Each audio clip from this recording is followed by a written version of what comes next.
Caitlin Clark come out and say what needed to be said. She stood on business and said, we need to play in games. And y'all that are signed to these other leagues that are compromised, stop playing with the people who are not. Stop playing games. Let's get to it. Ain't nothing. Here's what just happened and why it matters.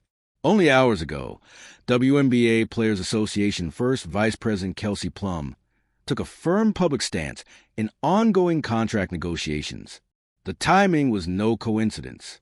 Earlier that day at USA Basketball Camp in North Carolina, the league's biggest star, Caitlin Clark, delivered the opposite message.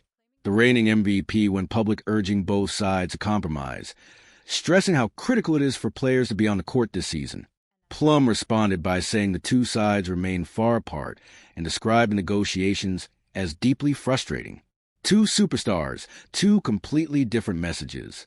Adding another layer of tension, one of them has ties to a rival league. Something worth watching closely.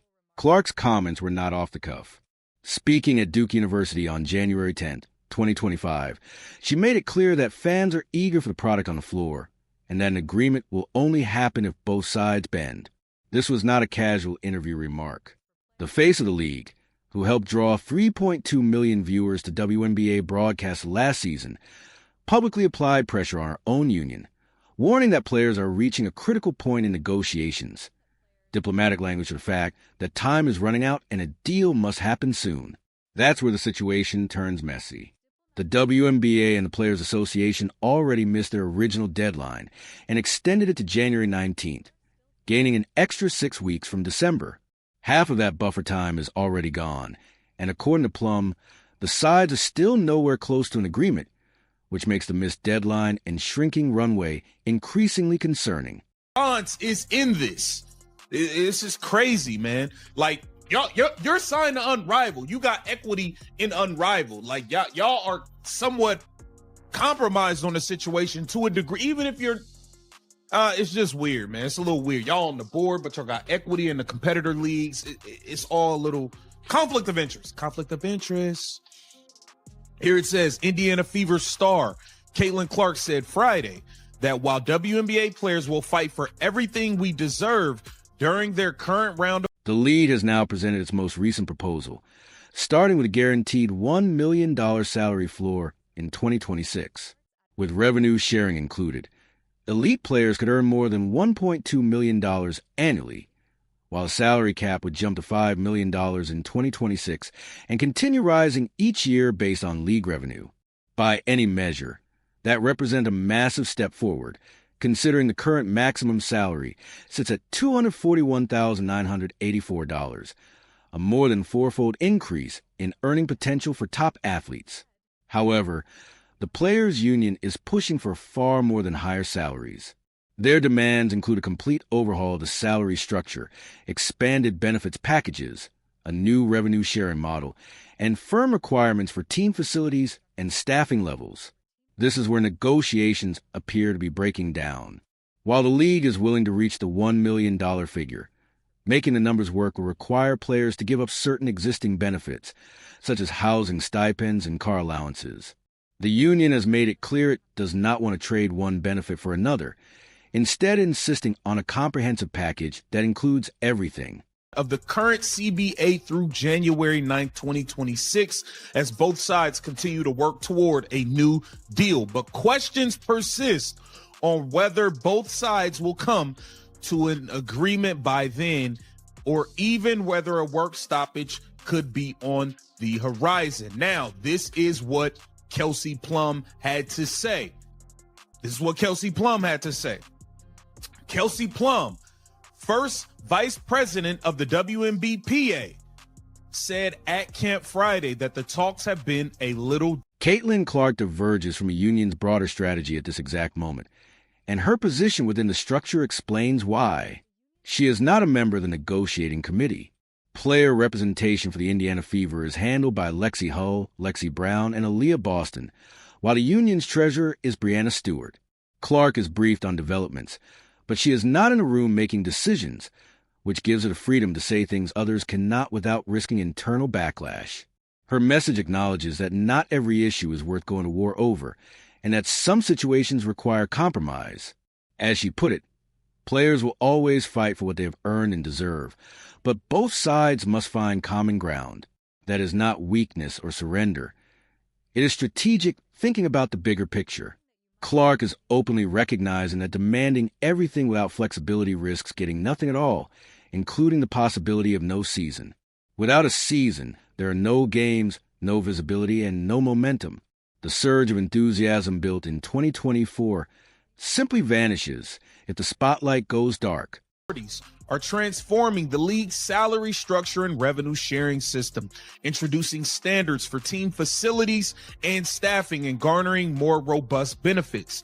The league has said it wants to substantially increase players' salary and other cost commitments, while also incentivizing owners to continue to invest in operating the business and building sustained profitability. Clark is seeing something that many others appear to be missing. The WNBA just completed its most successful season ever, and her impact was the driving force behind it. Attendance at Indiana Fever games surged almost overnight. League-wide viewership shattered previous records. Merchandise sold out rapidly, and corporate sponsors lined up. This was not a slow, gradual rise. It was an explosion, and everyone in the basketball world knows it was fueled by Caitlin Clark.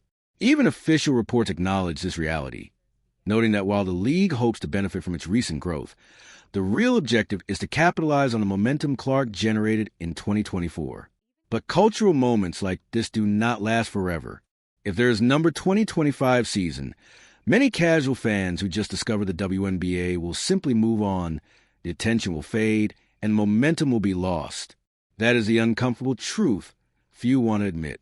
For most players, there may never be another opportunity quite like this to secure truly life-changing money, and Clark is warning against squandering it through complete inflexibility. Kelsey Plum, however, sees it differently, insisting that players are standing firm on their values and remain fully united.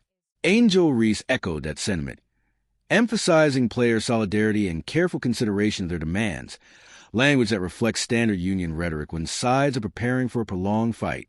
That line should have said, they are looking to capitalize off of Caitlin Clark, because if there was no Caitlin Clark in this league, they would have already agreed on a deal. Trust and believe, they wouldn't be doing all this hard negotiating and this and that if there was no Caitlin Clark that came in this league and brought the numbers, brought the viewership, brought everything. Simple as that. Simple as that. Here it says, what I'm proud of is that we play with a group of women that are united and we're standing on something, Plum said. Chicago Sky All-Star Angel Reese echoed that sentiment. I think everybody's really intentional about what we want. I think the players in W. Now we arrive at the issue no one wants to confront directly. Unrivaled, a new 3-on-3 league set to debut in Miami this month, counts Kelsey Plum as one of its co-founders. She holds equity in the league, signed a reported multi-million-dollar deal with it, and sits on its board of directors. The implications are obvious. As WNBA negotiations continue to stall and the risk of losing the 2025 season grows, players will need a platform to play, and Unrivaled suddenly becomes a convenient alternative. This is precisely what people mean when they talk about conflict of interest. Plum is negotiating on behalf of WNBA players. Yet if talks collapse and athletes are forced to seek opportunities elsewhere, she stands to benefit personally. She is not alone. Brianna Stewart, the union's treasurer, is also a co-founder of Unrivaled with a significant financial stake and is actively involved in bargaining decisions. Nafisa Collier is in the same position. These players are helping shape union strategy while simultaneously holding major interests in a direct rival to the WNBA. That same contradiction does not apply to Caitlin Clark. She has no contract with Unrivaled, no obligation to Athletes Unlimited, and no guaranteed income waiting for her outside the WNBA. Her earning power and long-term value are directly tied to the league's success. If the WNBA does not play in 2025, she loses an entire year of her prime earning window, with no alternative league offering comparable visibility or financial upside. That reality fundamentally shapes her perspective. For Clark to thrive, the WNBA must move forward, which is why her message differs so sharply from union leadership. As the deadline approaches, she has publicly urged both sides to find common ground, calling this the most critical moment in league history and stressing the importance of getting players on the court this season.